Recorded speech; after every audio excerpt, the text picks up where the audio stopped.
নমস্কার বন্ধুরা, আজ দেখাবো একটি সুন্দর ফুলের ছোট্ট পার্ক।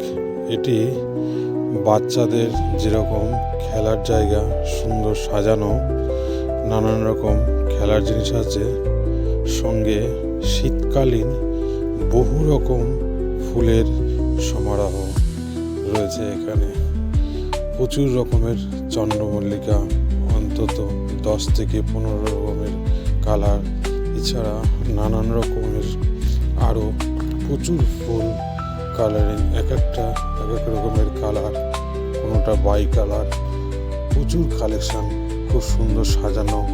এবারে শীতকালীন একটি সুন্দর বাগান ফুলের, পার্কের ভেতরে সুন্দর সুন্দর ফুল ফুটে আছে। আর এই শীতের সময় সমস্ত ফুলগুলো একবারে ফোটার কারণে এত সুন্দর লাগছে, সেটা ভাষায় বর্ণনা করা হয়তো আমার পক্ষে